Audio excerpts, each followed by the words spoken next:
Hey, how's everybody doing today? I just wanted to show you guys a quick video of some 1958 Topps baseball that I picked up, and it's pretty cool. I got 4 cards for $3. It's Larry Walker, or Jerry Walker, I'm sorry. And I'd say they're in poor to vintage condition, or very good, I'm sorry, poor to very good condition. Bob Shaw.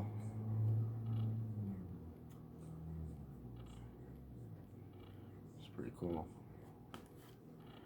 Dick Hyde.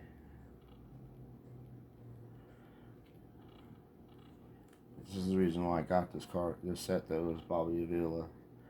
Bobby is a pretty amazing person.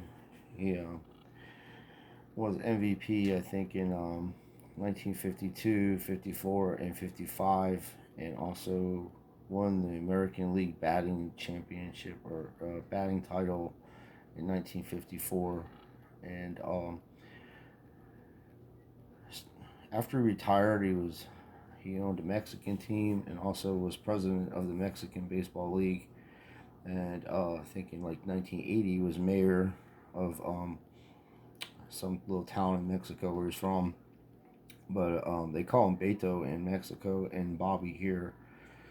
His full name is Roberto Francisco Avila Gonzalez. And the man was born in the 20s, 1924, and lived to be 80. I think he passed away in like, off the top of my head, 2003 or 2004, something like that. So yeah, it's not bad. This is in poor condition though, but still very cool card, 1958. And as I said, I only paid $3 for all 4 cards.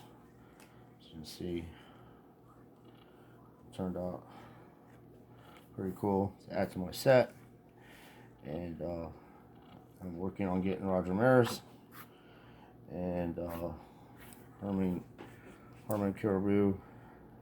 So that's what I got for you today.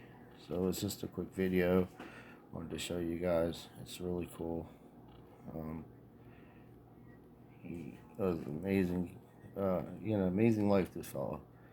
So not only, if you're going to collect cards, there's a lot of history behind these players. So a lot more so than it is nowadays times. I think the only guy that you can really compare to what's going on nowadays times is an innovator off the court, off the field, and in doing stuff with baseball is Jeter.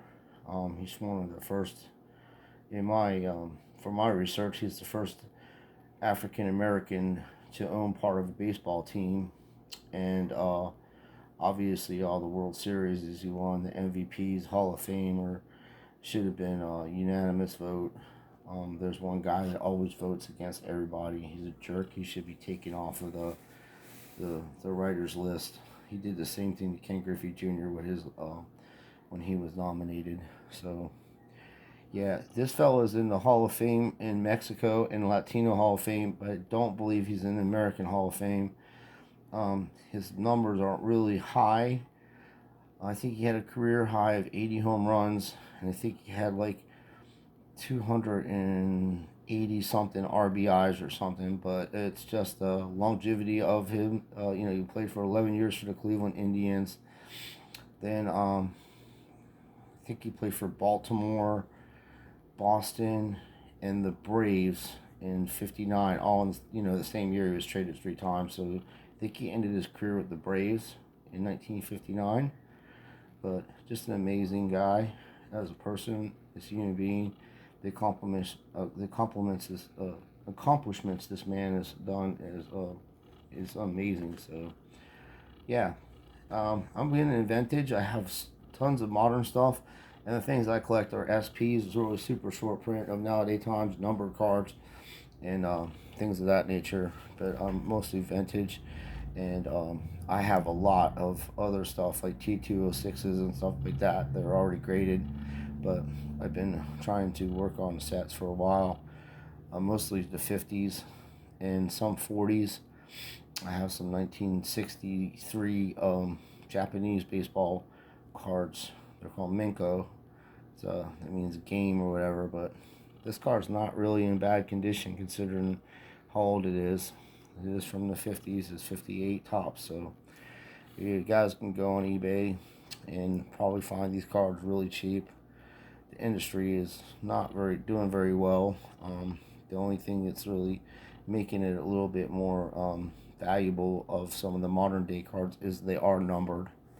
So number cards are pretty much your best bet, and then there's variations of modern cards. But you know, the 50s, that's why all these guys are going after 50s and 40s and stuff, because that's where the value is. And unfortunately, PSA and PWCC, what they were doing with trimming and alter these cards has decreased the value on some of them, especially like the Roberto Clementes, the Nolan Ryans. But there's also modern basketball that they got their hands on, and they trimmed them with LeBron James and Kobe Bryant, and even before Kobe died, God bless them, they were doing that stuff. So yeah, you're best off if you're trying to build a set or go for value.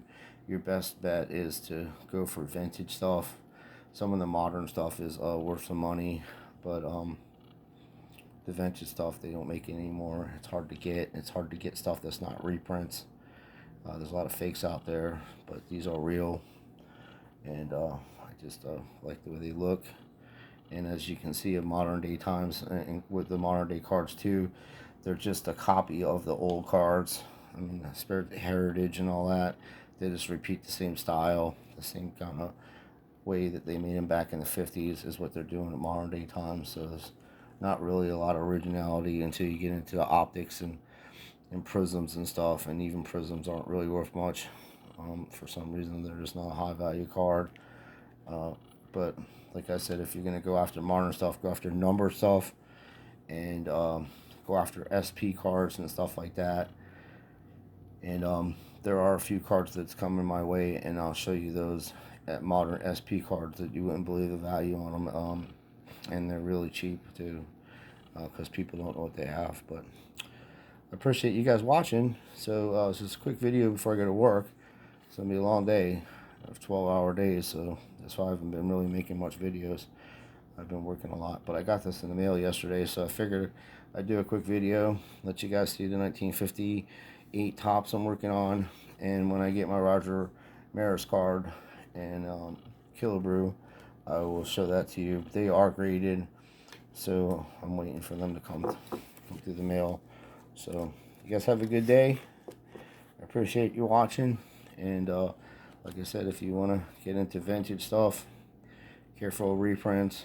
Most of the time I'll buy them graded, but things like this, people don't know really have a lot of history or knowledge of what some of these players accomplished. So it's a lot easier to buy from people because they're just trying to sell stuff and they don't really care what the value of it is or who the player is. But I do research, and I like to know about the players of past, how they were innovators of the game, and what they've done with their life. It's pretty amazing. So thanks again for watching. You guys have a good day, and until next time, take care of yourselves and keep collecting and be square with each other.